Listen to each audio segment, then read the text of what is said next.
ভারতের বিহার এবং ঝাড়খণ্ডে আসলে বন্যা পরিস্থিতির কারণে যেটি জানা গেছে যে ভারতের যে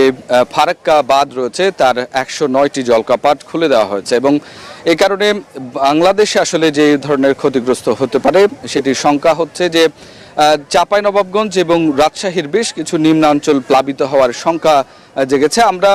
যেটি আসলে জানতে চেষ্টা করেছি সন্ধ্যা থেকে সেটি হচ্ছে যে চাঁপাইনবাবগঞ্জ জেলা প্রশাসক যেটি জানিয়েছেন যে চাঁপাইনবাবগঞ্জের শিবগঞ্জ উপজেলার মনকষা যে জায়গাটি সেই এলাকা থেকে ভারতের গঙ্গা নদী বাংলাদেশে এসে পদ্মা রূপ পেয়েছে এবং এই অঞ্চলে আসলে যে পানির প্রবাহ সেটি খানিকটা বাড়তে পারে বলে আমাদেরকে আসলে জেলা প্রশাসন চাঁপাইনবাবগঞ্জের পক্ষ থেকে জানানো হয়েছে। এই বিষয়ে আসলে আজকে জরুরিভাবেই চাঁপাইনবাবগঞ্জ জেলা প্রশাসন তাদের যে দুর্যোগ কমিটি রয়েছে তাদেরকে নিয়ে একটি বৈঠক করেছেন এবং সেখানে উপজেলা নির্বাহী অফিসারদেরকে সচেতন করা হয়েছে এবং তাদেরকে যে চর অঞ্চল সেগুলো নিয়ে আসলে সাধারণ মানুষকে সচেতন করতে আসলে বলা হয়েছে। তবে এখন পর্যন্ত চাঁপাইনবাবগঞ্জ পানি উন্নয়ন বোর্ড বা রাজশাহী পানি উন্নয়ন বোর্ড কোনো ধরনের পানি বৃদ্ধির খবর কিন্তু খুব একটা বেশি আমাদেরকে দেয়নি। তারা যেটি বলছেন যে এই পরিস্থিতিতে আসলে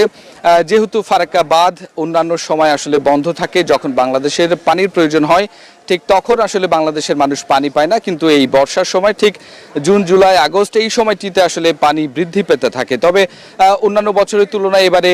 উজানে বৃষ্টিপাতের সংখ্যা বেশি হওয়ার কারণে ঠিক গঙ্গাতে যেমন পানি বেড়েছে সেই পানিটি আসলে এই ফারাক্কা হয়ে বাংলাদেশে প্রবেশ করবে এবং সেটি যেহেতু 109টি জলপ্রপাত খুলে দেওয়া হয়েছে যার কারণে চাঁপাইনবাবগঞ্জ সবচেয়ে বেশি হুমকির মুখে পড়তে পারে। চাঁপাইনবাবগঞ্জ জেলা প্রশাসক আমাদেরকে আসলে যেটি জানিয়েছে যে শুরুতে আসলে তারা যেটি বলছেন যে একটু বরেন্দ্র এলাকা চাঁপাইনবাবগঞ্জ উঁচু জেলা, সেক্ষেত্রে আসলে প্লাবিত হওয়ার সংখ্যা খুব একটা বেশি না হলেও এর যে নদী বেষ্টিত যে নিম্নাঞ্চলগুলো রয়েছে বিশেষ করে কয়েকটি চর যে রয়েছে আষাঢ়িয়া দহ থেকে শুরু করে পাকা চর, এই সমস্ত চরগুলো আসলে প্লাবিত হতে পারে এবং সেখানে বহু মানুষ কিন্তু আসলে বসবাস করে, সেখানে গবাদি পশু সহ বিভিন্ন খামারও রয়েছে, সেগুলোও আসলে প্লাবিত হয়ে যেতে পারে। যার কারণে এখন পর্যন্ত চাঁপাইনবাবগঞ্জ জেলা প্রশাসক আমাদেরকে যেটি জানিয়েছেন তারা যে দুর্যোগ কমিটির মিটিংটি করেছেন সেখানে তাদের যাবতীয় প্রস্তুতি তারা সেরেছেন, বিশেষ করে জরুরি ওষুধ সরবরাহ করা হয়েছে এবং একই সাথে সাধারণ মানুষকে কিন্তু সচেতন করা হয়েছে। এরপরেই চাঁপাইনবাবগঞ্জের পরেই কিন্তু আসলে সর্বপ্রথম রাজশাহীতে আসলে এই নদীটি যে অঞ্চল দিয়ে ঢুকেছে সেটি হচ্ছে ঠিক গোদাগাড়ি পয়েন্ট। এই গোদাগাড়ি উপজেলা থেকে শুরু করে একে বেঁকে কিন্তু কখনো ভারতের মধ্যে আসলে এই পদ্মা ঢুকেছে, কখনো বা রাজশাহীতে প্রবেশ করেছে। তো সেক্ষেত্রে রাজশাহী পানি উন্নয়ন বোর্ড আসলে যেটি বলে যে এই অঞ্চলের বিপদসীমা সেটি হচ্ছে 18.05 মিটার এবং এখন পর্যন্ত পানি প্রবাহের যে হার সেটি আসলে যেটি পাওয়া গেছে আজকের সোমবার ঠিক সন্ধ্যা 6টা পর্যন্ত আসলে যে রেকর্ডটি করা হয়েছে সেটি হচ্ছে 16.21 মিটার পর্যন্ত আসলে পানি প্রবাহ রেকর্ড করা হয়েছে এবং এখন পর্যন্ত এই পানির প্রবাহ কিন্তু কতখানি বাড়বে সেটি কিন্তু পানি উন্নয়ন বোর্ড যেটি বলছে যে হারে আসলে পানি বৃদ্ধি পাচ্ছে সেদিক থেকে আমরা যেটি আসলে লক্ষ্য করছি যে এইটি কিন্তু আসলে প্রতিনিয়ত আসলে বাড়তে পারে এবং আগামী 3 দিন পর্যন্ত পানির যে প্রবাহ সেটি ধীরে ধীরে বাড়বে এবং বিপদসীমার নিচে থাকবে বলে পানি উন্নয়ন বোর্ড আমাদেরকে জানিয়েছেন। তবে এই পানির প্রবাহ যদি চলতে থাকে তাহলে আসলে আশপাশের যে সমস্ত এলাকাগুলো রয়েছে সেগুলো আসলে খানিকটা আসলে বাড়তে পারে এবং যে বন্যার সংখ্যা সেটিও কিন্তু আসলে থাকছে বলে এখানকার পানি উন্নয়ন বোর্ড আমাদেরকে জানিয়েছে। বিশেষ করে রাজশাহী অঞ্চলের যে চর মাঝারদিয়া রয়েছে, চর খানপুর রয়েছে, 10 নম্বর চর রয়েছে এবং বাঘার দিকে কিছু চর রয়েছে, সেখান থেকে পাবনার দিকে আসলে নদীটি মোড় নিয়েছে, সেইখানেও কিন্তু আসলে প্লাবিত হয়ে বন্যার শঙ্কা রয়েছে। এই যে যেই সময় আসলে পানি পাবার কথা ছিল বাংলাদেশের সেই সময় কিন্তু আসলে ভারত কিন্তু আসলে পানির যে ন্যায্য হিস্সা সেটি কোনোভাবেই কোনোদিনই আসলে বাংলাদেশকে আসলে বুঝিয়ে দেয়নি এবং এই সময়টিতে যখন কিনা আসলে বর্ষা মৌসুম বাংলাদেশে এবং এই অঞ্চলে বৃষ্টিপাত বেশি হয় ঠিক তখনই কিন্তু ফারাক্কার এই গেট খুলে দেওয়ার কারণে যে এই অঞ্চল জুড়ে কিন্তু বর্ষা এবং এই যে বন্যা সেটির হওয়ার সংখ্যা কিন্তু অনেক বেশি বেড়েছে। সেক্ষেত্রে শুধুমাত্র চাঁপাইনবাবগঞ্জ বা রাজশাহী নয়, এর পাশ দিয়ে আশপাশে যে সমস্ত উপজেলাগুলো রয়েছে এখান থেকে চারঘাট থেকে শুরু করে ওইদিকে পাবনা, রূপপুরও প্লাবিত হওয়ার শঙ্কা রয়েছে। ঝিনাইদহ এবং কুষ্টিয়ার কিছু অঞ্চল, সেখান থেকে রাজবাড়ী, গোয়ালন্দ, সেখান পর্যন্ত কিন্তু আসলে এই যে নিম্ন অঞ্চলগুলো যেটি রয়েছে সেখানে পানি প্রবেশ খুব সহজ হবে। এবং এই যে এখন পর্যন্ত যতটুকু আমরা জানি যে 11 লাখ কিউসেক পানি কিন্তু দেশে প্রবেশ করছে এবং এটির প্রবাহ আসলে ধীরে ধীরে আসলে বাড়ছে। এই প্রবাহটি যদি 109টি গেট আসলে ফারাক্কার খুলে দেওয়া হয় তাহলে এই প্রবাহটি আরো বেশি বাড়বে এবং এই অঞ্চলে যে নিম্ন অঞ্চলগুলো রয়েছে সেটা নিয়ে কিন্তু আসলে অনেক কিন্তু আসলে নানা ধরনের সমস্যার হতে পারে। তো একটু আমরা আসলে পদ্মা নদীর খানিকটা একটু দেখাতে চাই এখানে, ঠিক আমরা টিবাদ এলাকায় যেখানে আছি এবং সেই কারণে কিন্তু আমরা যেটি লক্ষ্য করছি যে এখানে অন্যান্য দিনের থেকে আসলে পানির যে বৃদ্ধির হার সেটি কিন্তু আসলে বাড়ছে এবং এই অঞ্চলে যে নিম্নাঞ্চলগুলো রয়েছে সেখানে আসলে প্লাবনের যে ঝুঁকি সেটিও আসলে থেকে যায় বলে আসলে আমরা বিভিন্ন মাধ্যমে আসলে খবর পেয়েছি। এবং একই সাথে আপনাদেরকে জানিয়ে রাখি যে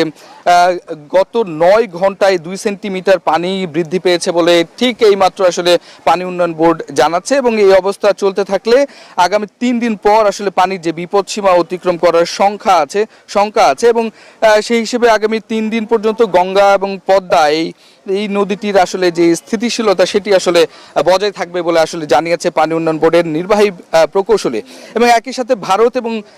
ভারতের বিহার এবং ঝাড়খণ্ডের যে বন্যা পরিস্থিতি সেটির কারণে ব্যারেজের যে 109টি গেট খুলে দেওয়া হয়েছে এবং সেই কারণে বাংলাদেশে যে 11 লাখ কিউসেক পানি প্রবেশ করেছে সেটি আসলে এই গেট খুলে দেওয়ার কারণে রাজশাহী, চাঁপাইনবাবগঞ্জ, পাবনা, সিরাজগঞ্জ, কুষ্টিয়া, রাজবাড়ী, মানিকগঞ্জ এবং আশপাশের জেলাগুলো আসলে প্লাবিত হওয়ার আশঙ্কা পানি উন্নয়ন বোর্ড করছে।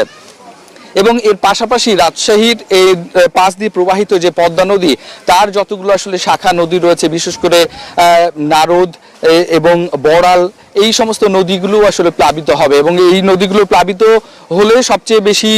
আসলে সাধারণ মানুষ বা এই নদীর পার্শ্ববর্তী এলাকায় যে সমস্ত প্রান্তিক মানুষেরা থাকে তাদের আসলে সবচেয়ে ঘর বাড়ি নিয়ে ঝুঁকির মধ্যে তারা পড়বেন এবং একই সাথে তাদেরকে আসলে দ্রুত আসলে সেখান থেকে সরে যাওয়া বা এই সমস্ত কিন্তু আশঙ্কাগুলো আসলে থেকে যায়। সুতরাং সেক্ষেত্রে এই যে নদীর পানি বৃদ্ধির ফলে যে বন্যার সংখ্যা সেটি আসলে অনেক বেশি ভোগাতে পারে এই অঞ্চলের লাখ লাখ মানুষকে আসলে। এবং এখন পর্যন্ত আমরা যেটি আসলে দেখছি সেই ক্ষেত্রে যে বলাই যায় যে আসলে গেল কয়েক বছরের তুলনায় এখন পর্যন্ত কিন্তু পদ্মা নদী এবং গঙ্গা এবং এর আশপাশে যে সমস্ত নদীগুলো রয়েছে সেগুলো নিয়ে উজানের যে ঢল সেটি কিন্তু সময় সাপেক্ষে কিন্তু অনেক বেশি। এই সময়ে গেল বছরে আমরা আসলে পানির প্রবাহ যেমনটা আসলে লক্ষ্য করেছি পানি উন্নয়ন বোর্ডের হিসেবে প্রায় 15.0 মিটারের উপরে, এখন কিন্তু সেটি আসলে প্রবাহিত হচ্ছে প্রায় 16.21 থেকে 24 মিটারের মধ্যে, অর্থাৎ গেল বছরের থেকে কিন্তু এই বছরের এই সময়ে কিন্তু প্রবাহ অনেক বেশি। এবং এই প্রবাহ যদি অব্যাহত থাকে এবং উজানের ঢল যদি বৃদ্ধি পায় তাহলে খুব সহজেই কিন্তু আশপাশে শহর অঞ্চলের আশপাশেও যে সমস্ত নিচু জায়গাগুলো রয়েছে এবং আপনাদেরকে জানিয়ে রাখি যে রাজশাহীতে প্রায় নদী বেষ্টিত বা নদীর আশপাশে চর সহ শহরের দিকেও কিছু নিম্নাঞ্চলের মানুষ কিন্তু বসবাস করে, সেগুলো প্লাবিত হয়ে গেলেও কিন্তু যে বাঁধ রয়েছে শহর রক্ষা বাঁধ সেটিও আসলে ঝুঁকির মুখে পড়বে। যদিও এখন পর্যন্ত আমরা অন্যান্য বছরের মতো আসলে বৃষ্টির কারণে বিভিন্ন জায়গায় যে পানির কারণে যে বাঁধের ক্ষতি সেইটা খুব একটা বেশি রাজশাহীতে লক্ষ্য করিনি, তবে রাজশাহীতে প্রায় 18 কিলোমিটার জুড়ে যে বাঁধ সেই বাঁধটুকু আসলে খুব একটা বেশি সমস্যা না থাকলেও ঠিক 18 কিলোমিটার পরে রাজশাহী নগরের পশ্চিমাঞ্চলে সোনাইকান্দির পর থেকে কিন্তু কিছু জায়গা এখনো পর্যন্ত কাঁচা বাঁধ রয়েছে, সেটি নিয়ে শঙ্কা রয়েছে এবং সেখান থেকে গোদাগাড়ি পর্যন্ত আসলে যেই জায়গাটি রয়েছে সেখানেও কিন্তু আসলে এই যে প্লাবন এবং পানির যে চাপ সেটির কিন্তু আসলে শঙ্কা থাকবে। অন্যদিকে ঠিক পূর্ব দিকে ইউসুফপুর থেকে শুরু করে চারঘাট এবং তার থেকে একেবারে রূপপুর পারমাণবিক যে কেন্দ্রটি রয়েছে সেখান পর্যন্ত এর আশপাশ দিয়ে অনেক কাঁচা বাঁধ রয়েছে যেখানে আসলে প্লাবনের সংখ্যা থাকবে এবং সেখানে আসলে বন্যা পরিস্থিতির অবনতি হতে পারে এবং এই যে পানির ঢল সেটি যদি আসলে বেড়ে যায় তাহলে এই অঞ্চলের মানুষের সেখানে বসবাস করা যেমন আসলে খুব খারাপ একটা অবস্থা হবে, একই সাথে সেখানে থাকা গবাদি পশু বা বাড়িঘর সরিয়ে নেওয়া অনেক বেশি আসলে শঙ্কার মধ্যে তারা পড়তে পারেন। তো এই ক্ষেত্রে আমরা যেটি আসলে দেখেছি যে জেলা প্রশাসন রাজশাহী, জেলা প্রশাসন চাঁপাইনবাবগঞ্জ, পাবনাও খানিকটা প্রস্তুতি নিচ্ছে বলে আমরা যতটুকু জানতে পেরেছি, এবং তাদের ত্রাণ এবং দুর্যোগ যেই কমিটিগুলো থাকে সেটার বৈঠক করার জন্য তারা আসলে প্রস্তুতি নিচ্ছেন। এবং কয়েকদিন থেকে আসলে আমরা সামাজিক যোগাযোগ মাধ্যমে যেটি লক্ষ্য করছিলাম যে ভারতের বিহার এবং ঝাড়খণ্ডে পানি বৃদ্ধি পাচ্ছে এবং সেখানে আসলে অনেক বেশি পানি জমছে বলে আমরা সেইরকম একটি আশঙ্কা করছিলাম, দেখতে পাচ্ছিলাম, এবং সেটি নেটিজেনদের মধ্যে এটা নিয়ে অনেক কথা হচ্ছিল। এবং সেই ক্ষেত্রে আমরা যেটি লক্ষ্য করেছি পরবর্তীতেই কিন্তু ঠিক একইভাবে কিন্তু এখানে দেখা গেল যে নদীর পানি আসলে বৃদ্ধি পাচ্ছে। ঠিক আপনারা দেখছেন যে আসলে আমরা যে টিবাটিতে রয়েছি এই শ্রীরামপুর এলাকায় রাজশাহী নগরীর, সেখানে আসলে পানির যে স্রোত সেটি কিন্তু অন্যান্য দিনের মতো এখন পর্যন্ত স্বাভাবিক রয়েছে, এবং যেহেতু বাতাসের প্রবাহ আছে খানিকটা আসলে কিছুটা নদী অশান্ত লক্ষ্য করা যাচ্ছে। তবে যদি পানি বৃদ্ধি পায়, যে অভিজ্ঞতা আসলে এই অঞ্চলের মানুষের আছে সেটি হচ্ছে যে পদ্মা সবসময় আসলে ভাঙন প্রবণ, এবং এই বর্ষায় যখন পূর্ণ পদ্মা থাকে তখন আসলে যে বৈরী রূপ আসলে পদ্মা দেখায় সেটি আসলে এই অঞ্চলের মানুষের যে স্মৃতি সেটি হাতড়ালে আসলে সেটি অনেক বেশি ভয়ঙ্করভাবে কিন্তু আসলে প্রকাশ হয়েছে। 1998 সালে যেমন হচ্ছে 88তে যেমন এই অঞ্চলের বাঁধ ভাঙ্গার সংখ্যা হয়েছে, 1998 যেমন আসলে সেই রকম অবস্থা রয়েছে, ঠিক একইভাবে কিন্তু আমরা দেখেছি যে টিবাদ এলাকায় এই জায়গাটিতে মানুষ সবচেয়ে বেশি আসলে আশঙ্কায় থাকে, এবং রাজশাহী নগরের প্রায় যে 96.72 বর্গ কিলোমিটারের যে নগর সেখানে আসলে প্লাবিত হওয়ার সংখ্যা প্রতিবারই আসলে সাধারণ মানুষ করে থাকে। তবে এখন পর্যন্ত পানি উন্নয়ন বোর্ড যেটি বলছে যে বিপদ সীমা 18.05 মিটার সেটির থেকে প্রায় 16.21 মিটার নিচে, অর্থাৎ